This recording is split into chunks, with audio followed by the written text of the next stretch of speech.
Assalamualaikum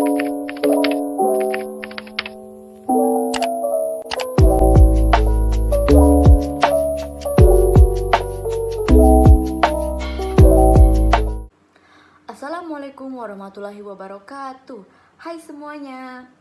Perkenalkan, nama saya Aurel Zara Alisa dengan NPM A1M0200043 dari kelas 4A, Program Studi Pendidikan IPA, Fakultas Keguruan dan Ilmu Pendidikan Universitas Bengkulu.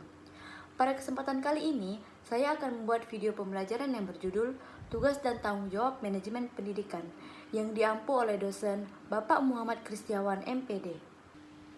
Tugas dan tanggung jawab manajemen pendidikan ini memiliki poin-poin dasar. Yang pertama, konsep dasar kepala sekolah.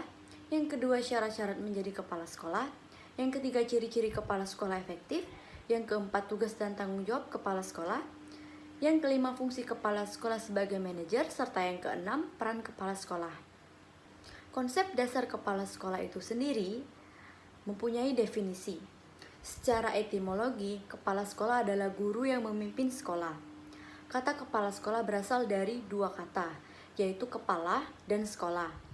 Kata kepala dapat diartikan sebagai ketua pimpinan dalam suatu organisasi, sedangkan sekolah adalah sebuah lembaga di mana tempat terjadinya penerimaan dan pemberian penjelasan.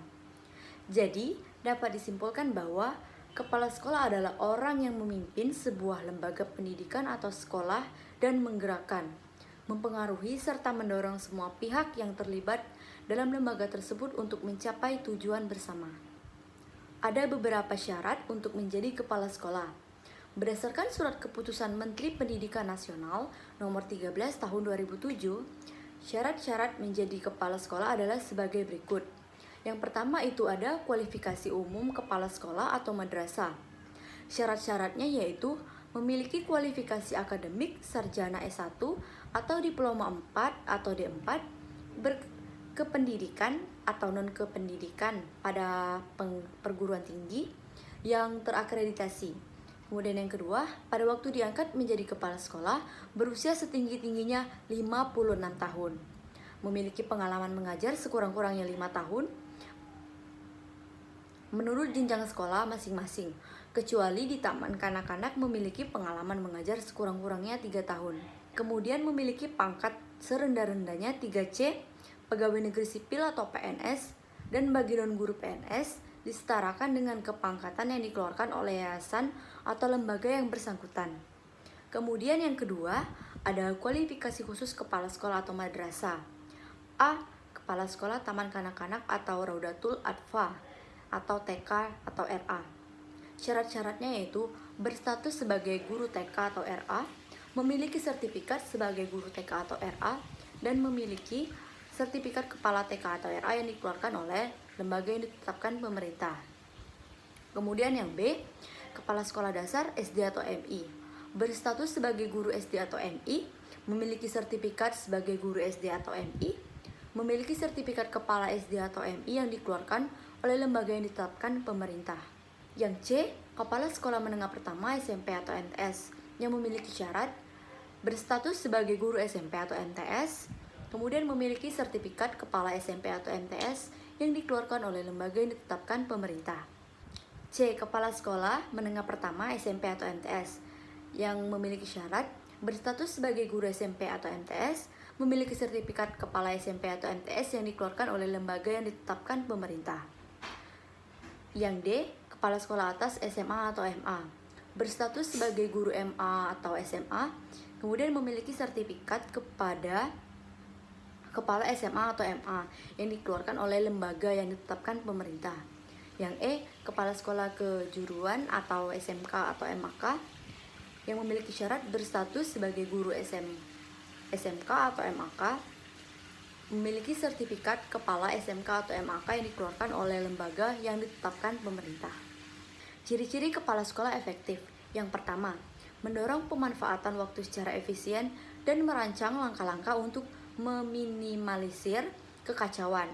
Yang kedua, mampu memanfaatkan sumber-sumber material dan personil secara kreatif.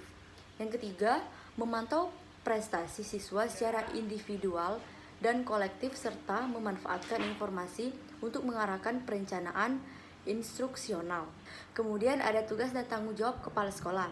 Menurut Purwanto 1970 halaman 102, tugas dan tanggung jawab kepala sekolah atau manajer pendidikan yaitu harus mengalami perkembangan dan perubahan, baik sifat maupun luasnya sesuai dengan pendidikan di negara Indonesia yang bersifat nasional demokratis.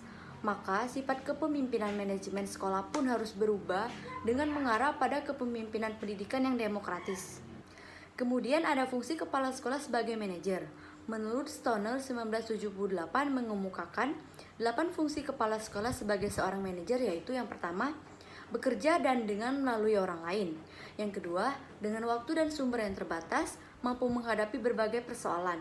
Yang ketiga, bertanggung jawab dan mampu mempertanggungjawabkan jawabannya. Yang keempat, berpikir secara realistik dan konseptual. Yang kelima, sebagai guru penengah. Yang keenam adalah seorang politis. Yang ketujuh adalah sebagai seorang diplomat. Dan yang kedelapan, mengambil keputusan yang sulit. Kemudian di sini ada peran kepala sekolah.